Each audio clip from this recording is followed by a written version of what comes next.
آپ تو نبی پاک کی گویا جگر کا ٹکڑا ہیں، اور پیارے آقا علیہ الصلوۃ والسلام کی ایسی ایسی احادیث ہیں کہ ہم سنیں تو ایمان تازہ ہو جاتا ہے اور اہل بیت کی محبت دل میں اور بڑھ جاتی ہے۔ سید الشہداء سیدنا امام حسین رضی اللہ تعالیٰ عنہ کی ولادت جو ہے وہ 5 شعبان سن 4 ہجری کو مدینہ منورہ میں ہوئی۔ آپ علیہ الصلوۃ والسلام نے آپ کا نام حسین اور شبیر رکھا، آپ کی کنیت ابو عبداللہ اور لقب سبط رسول اللہ، یعنی سبت کہتے ہیں درخت کو، اور جس کی بہت ساری شاخیں ہوں۔ پھر اللہ پاک نے حضرت امام حسین کی نسل کو کتنی برکت دی، اور پوری جو یوں کہی کہ سید صاحبان جو ہے دنیا بھر میں وہ حسنی اور حسینی سید بنے۔ تو یہ ایسا درخت ہے جس کی شاخیں اللہ پاک نے کیسی عطا فرمائی، اور دنیا بھر میں اللہ نے نبی پاک کی گویا نسل مبارک کو ان سے آگے بڑھایا۔ پھر ریحانۃ الرسول، پیارے آقا علیہ السلام نے ان کو جنتی نوجوانوں کا سردار قرار دیا، یعنی دونوں کو، حضرت امام حسن امام حسین کو جنتی نوجوانوں کا سردار۔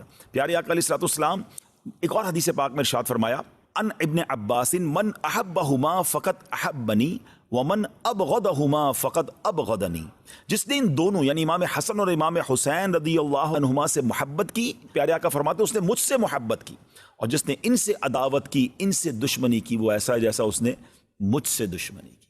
ناظرین ذرا غور کیجئے، میرے آقا علیہ الصلوۃ والسلام ان کو اپنے پھول کہا کرتے، اور روایتوں میں آتا ہے باقاعدہ پھولوں کی طرح انہیں اسمیل بھی کیا کرتے، انہیں سونگھا بھی کرتے، انہیں چوما بھی کرتے۔ یہ وہ شخصیات ہیں جنہوں نے نبی پاک کے مبارک کاندھوں پہ سواری کی، اس لیے ان کو راکب دوش مصطفیٰ کہا جاتا ہے، یعنی جنہوں نے نبی پاک کے کاندھے پر سواری کی۔ پیارے آقا سجدے میں جاتے تو یہ شہزادے نبی پاک کی مبارک کاندھے پر آ جاتے، نبی پاک سجدہ طویل فرما دیتے، نبی پاک انہیں چوما کرتے۔ ایک اور میں خوبصورت بات بتاؤں، امام حسین، اندازہ ہو کہ وہ شخصیت کیسی ہیں کہ امام حسین رضی اللہ تعالیٰ وہ ہیں کہ دیکھیں ہمارے یہاں کوئی بچہ پیدا ہو، ہم سب سے پہلے کیا کرتے ہیں، کسی بزرگ کو ڈھونڈتے ہیں، کسی عالم دین کو ڈھونڈتے ہیں کہ کان میں ذرا اذان بھی دے دیں اور کوئی گٹی دے دیں، تہنیک کہلاتی ہے وہ، کہ وہ کوئی چیز میٹھی چٹا دیں یا کھجور چبا کے چٹا دیں، شہد چٹا دیں، تاکہ ابتدا اچھی ہو، سٹارٹ اچھی ہو۔ اچھی بات ہے، کرنا چاہیے، سنت بھی ہے۔ پیارے آقا علیہ السلام کی بارگاہ میں صحابہ لے کر آتے تھے، مگر آپ کو پتہ ہے کہ امام حسین رضی اللہ تعالیٰ کی سٹارٹ کیسے ہوئی، کہ جب آپ پیدا ہوئے نا تو نبی پاک علیہ السلام نے اپنی مبارک زبان امام حسین کے منہ میں دے دی۔ ٹرائی ٹو انڈرسٹینڈ، ناظرین ذرا سمجھیے کہ یعنی ان کی جو ابتدا ہے وہ نبی پاک کا لعاب دہن ہے۔ اچھا، اذان دینے کے لیے ہم کسی بزرگ کو بلاتے ہیں، امام حسین کے کانوں میں اذان کس نے دی؟ اللہ کا نام لیا اور آواز تھی حبیب خدا کی، یعنی پیارے آقا علیہ السلام نے امام حسین رضی اللہ عنہ کی کان میں اذان دی۔ محبت کا لیول دیکھیے کہ ایک بار نبی پاک علیہ السلام کے مبارک صاحبزادے حضرت ابراہیم رضی اللہ عنہ نبی پاک کی گود میں ہیں، اور گود میں دوسرے حصے پر امام حسین بیٹھے ہیں۔ جبریل امین آتے ہیں، عرض کرتے ہیں حضور دونوں میں سے ایک کو سلیکٹ کر لیں۔ اللہ دونوں میں سے ایک کو آپ سلیکٹ کر لیں، دونوں میں سے کوئی ایک رہے گا اور ایک نے دنیا سے جانا ہے، اب آپ کی چوائس ہے۔ نبی پاک کو گویا یہ اختیار دیا گیا۔ اب ذرا غور کیجیے، اپنا بیٹا ہے، حضرت ابراہیم نبی پاک کے اپنے صاحبزادے ہیں، آپ نے دل میں خیال فرمایا یا فرمایا کہ اگر ابراہیم جاتے ہیں تو مجھے تکلیف ہوگی، لیکن اگر حسین چلے جاتے ہیں تو میرے ساتھ ساتھ فاطمہ کو، مولا علی کو بھی تکلیف ہوگی رضوان اللہ تعالیٰ علیہ مجمعین۔ نبی پاک نے امام حسین کو گویا سلیکٹ کیا۔ کچھ دنوں کے بعد حضرت ابراہیم جو نبی پاک کے اپنے صاحبزادے ہیں رضی اللہ تعالیٰ عنہ، ان کا وصال ہو گیا، اور پیارے آقا علیہ السلام امام حسین کو دیکھ کر کہا کرتے تھے یہ میرا وہ بیٹا ہے کہ جس کے لیے میں نے اپنا بیٹا قربان کیا ہے۔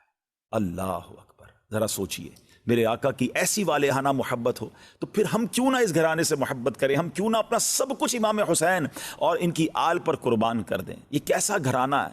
اعلیٰ حضرت امام اہل سنت سے پوچھئے نا، آپ کہتے ہیں کیا بات رضا اس چمنستان کرم کی، فرماتے ایسا کرم کا چمنستان ہے، ایسا کرم کا باغ ہے، کیا بات رضا اس چمنستان کرم کی، زہرا ہے کلی جس میں حسین اور حسن پسند۔ کیا بات رضا اس چمنستان کرم کی، کیا بات رضا اس چمنستان کرم کی، کیا بات رضا اس چمنستان کرم کی، زہرا ہے کلی جس میں حسین اور حسن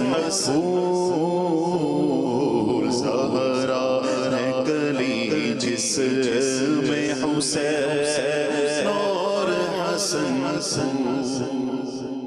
اب امید ہے کہ سچی بات تو یہ ہے کہ پھر بھی ہماری اوقات بھی نہیں ہے.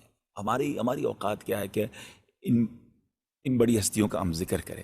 نہ ہمارے پاس الفاظ ہیں، نہ ہم ان کی شان بیان کر سکتے ہیں. ہم تو صرف یہ دامن پھیلائے آج پروگرام کے لیے آ گئے ہیں کہ ان کا ذکر کریں گے، اچھوں کا ذکر کریں گے، بڑوں کا ذکر کریں گے، سرکاروں کا ذکر کریں گے تو ہماری جھولیاں بھی بھر دی جائیں گی. اعلیٰ حضرت کہتے ہیں نا کہ کیسے آقاؤں کا بندہ ہوں رضا، بول بالے میری سرکاروں کے. اللہ ان کے صدقے ہماری مغفرت فرما دے. ہم قابل بھی نہیں ہیں. ہم شہدائے کربلا کا، امام حسین کا، گھرانہ مصطفیٰ کا ہم کیا ذکر کریں؟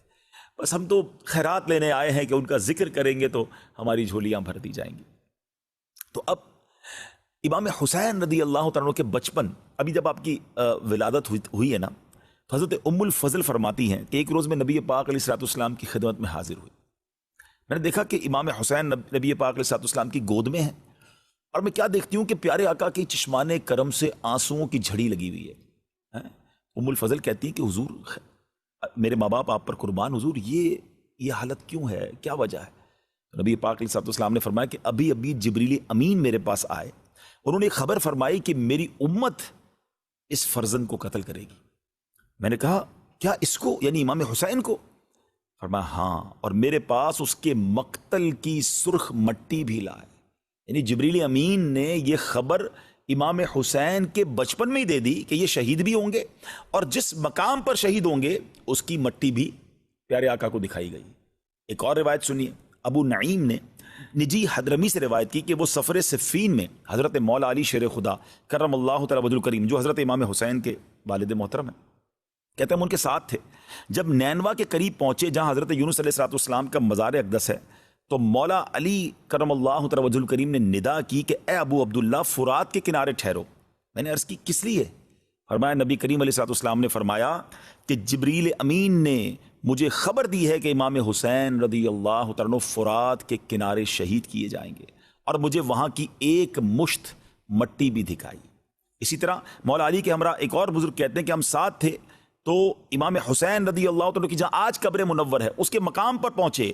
مولا علی نے پہلے ہی بیان کر دیا کہ یہاں ان کے اونٹ بندھیں گے، یہاں شہداء کے اونٹ بندھیں گے، یہاں ان کے کجاوے رکھے جائیں گے، یہاں ان کے خون بہیں گے، اور جوانان آل محمد صلی اللہ علیہ وسلم اس میدان میں شہید ہوں گے، آسمان و زمین ان پر روئیں گے.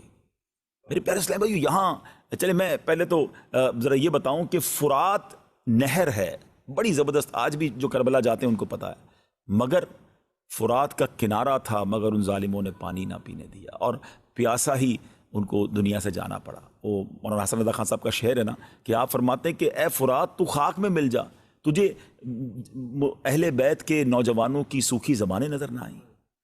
خشک ہو جا خاک ہو گئے، خاک میں مل جا پورا، خشک ہو جا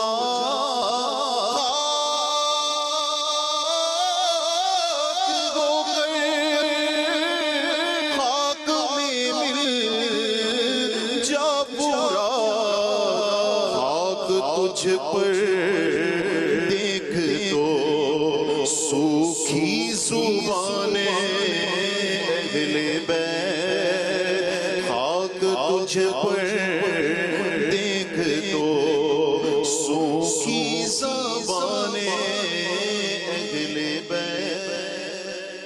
اب ناظرین، یہاں جو بات بڑی اہم سمجھنے والی ہے، دیکھیں نبی پاک علیہ السلام کو بچپن سے معلوم تھا کہ امام حسین شہید ہوں گے، مولا علی کو معلوم ہے، بی بی فاطمہ کو معلوم ہے رضوان اللہ تعالیٰ علیہ مجمعین، اور صحابہ کرام کی بڑی جماعت کو، یعنی مدینہ منورہ بھی مشہور ہو چکا تھا کہ نواسہ رسول شہید کیے جائیں گے.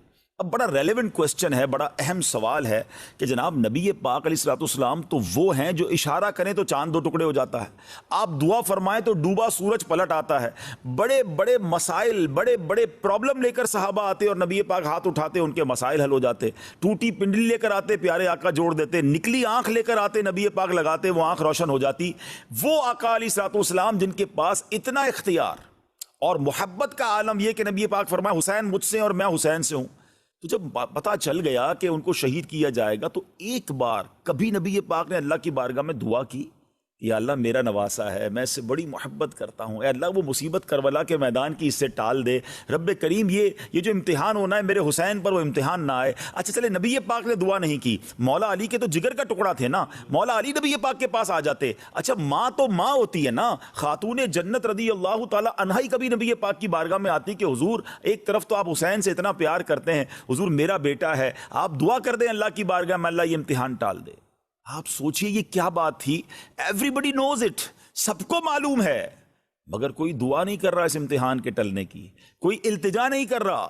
اس کا مطلب پتہ کیا ہوا ناظرین، ہیں کہ سب لوگ اس امتحان کے لیے تیار تھے، وہ امام حسین کی پرورش کر رہے ہیں کہ ہمارا بیٹا بڑا ہو کر اس امتحان سے گزرے، اللہ کی رضا کے لیے اپنا سر کٹائے، شہادت کا مرتبہ حاصل کرے۔ یہ کیسا جذبہ تھا، یہ کیسی ٹریننگ تھی، یہ کیسی رب کی رضا پر راضی رہنا تھا۔ وہ شاعر کہتے ہیں نا، زباں پر شکوے رنج و علم لایا نہیں کرتے، زباں پر شکوے رنج و علم لایا نہیں کرتے، نبی کے نام لیوا غم سے گھبرایا نہیں کرتے۔ آپ سوچئے کہ یہ یعنی اب ہم سب کے لیے میسج کیا ہے۔ میں نے جیسے پروگرام کے شروع میں کہا تھا کہ ہم واقعہ کربلا انشاءاللہ پوری کوشش کریں گے کہ سٹیپ بائی سٹیپ بیان کریں، مگر اپنے لیے بھی تو میسج لینا کہ بچپن سے پتا ہے کہ بیٹا شہید ہوگا، سب راضی ہیں، ہم پر چھوٹا سا امتحان آ جائے، ہم پر چھوٹی سی کوئی پرابلم آ جائے، واویلا، شکوے، شکایات، کمپلین، پتہ نہیں میرے ساتھ کیوں ہو رہا ہے، میرا کیا قصور ہے، مجھ پر یہ آفت کیوں آئی ہے، میں تو یہ بھی کرتا ہوں، میں تو وہ بھی کرتا ہوں، اپنے گناہ یاد نہیں آتے، ایسے موقع پر اپنی نیکیاں یاد آتی ہیں جو پہلے ہی ہماری نیکیاں ناقص ہیں۔ ہم کیوں بھول جاتے ہیں امام حسین کے امتحان کو، کیوں بھول جاتے ہیں حضرت ایوب کے امتحان کو، کیوں بھول جاتے ہیں حضرت موسیٰ کے امتحان کو، حضرت ابراہیم کو تو آگ میں ڈالا گیا، اللہ کے نبی ہیں، یہ تمام واقعات بتا رہے ہیں کہ زباں پر شکوے رنج و علم لایا نہیں کرتے، نبی کے نام لیوا غم سے گھبرایا نہیں کرتے۔ بلکہ امیر اہل سنت نے تو ہمیں ایک اور بہت پیارے انداز میں سمجھایا ہے، خاص طور پہ مبلغین کو، جو لوگ دین کا کام کرتے ہیں اور جب تھوڑا سا کام کرتے ہیں کوئی ساتھ نہیں دیتا، دل توڑ بیٹھ جاتے ہیں، یار بھائی نیکی کا زمانہ نہیں ہے، میں تو چلا تھا مسجد بنانے، میں تو چلا تھا لوگوں کو نیکی کا کام کرنے، میرا ساتھ ہی کسی نے نہیں دیا، میرا دل توڑ دیا، میں تو نہیں کروں گا کام۔ نہیں جناب، یہ شروع میں مشکلیں آتی ہیں۔ امیر علیہ السلام فرماتے پیارے مبلغ، معمولی سی مشکل پہ تو گھبراتا ہے، پیارے مبلغ معمولی سی مشکل پہ تو گھبراتا ہے، دیکھ حسین نے دین کی خاطر سارا گھر قربان کیا۔ تو سمجھے نا کہ یہ قربانیاں دے کر دین پھیلا ہے، تو ہمارے ساتھ بھی پرابلمز آئیں گے۔ بہت خوبصورت جملہ ہم نے اپنے نگران شورا سے سنا ہے، وہ فرماتے ہیں کہ زندگی کی گاڑی مسائل کے پہیوں پہ چلتی ہے، مسائل آئیں گے، پرابلمز آئیں گی، یہ ہمیں ٹیسٹ کیا جاتا ہے، یہ ہمارا امتحان لیا جاتا ہے۔ تو کربلا کے اس واقعے سے خاص طور پہ بچپن میں جو نبی پاک کو امام حسین کے بچپن میں معلوم تھا یہ شہید ہوں گے، مگر there is no complain، یہ سبق دے رہا ہے ہم سب کو کہ اگر آ جائے کوئی مشکل، یا اللہ ہم تیری رضا پر راضی ہیں، اے اللہ ہمیں اس مشکل، دعا کرنے میں حرج نہیں ہے، لیکن واویلا نہیں، شکوہ نہیں، کمپلین نہیں، سب لوگوں کو بتانے کا کیا فائدہ ہے؟ مزہ پتہ ہے کیا ہے؟ اچھا ایک جملہ آپ نے سنا ہوگا، صبر جمیل کرتے نا، اللہ آپ کو صبر جمیل عطا فرمائے، صبر جمیل پر اجر عظیم عطا فرمائے۔ کبھی کسی کو پوچھ لے حضرت صبر جمیل کا معنی کیا ہے؟ میں آپ سے پوچھتا ہوں، جی مدنی چینل کے ناظرین میں آپ سے پوچھ رہا ہوں، صبر جمیل کس کو کہتے ہیں؟ یہ کسی جمیل بھائی کا صبر نہیں ہے، اس کی ڈیفینیشن یہ ہے، اس کی تعریف یہ ہے کہ ایک بندہ ہے جو پرسکون ہے، کوئی پرابلم نہیں ہے، اور ایک اس کے برابر میں بندہ وہ بیٹھا ہے جو بڑی تکلیف میں ہے، مگر دونوں کو دیکھ کر پتہ نہ چلے کون مشکل میں ہے، میرا چہرہ بھی نہ بتائے کہ اندر کتنا درد ہے، اندر کتنی تکلیف ہے، کیونکہ میں جانوں میرا رب جانے۔ ہاں مزہ یہ، یعنی صبر اس کا نام ہے، صبر جمیل اس کا نام ہے کہ کسی کو پتہ نہ چلے۔ وہ شاعر کہتے ہیں نا، کسی کا احسان کیوں اٹھائیں، کسی کو حالات کیوں بتائیں، تم ہی سے مانگیں گے تم ہی دو گے، تمہارے در سے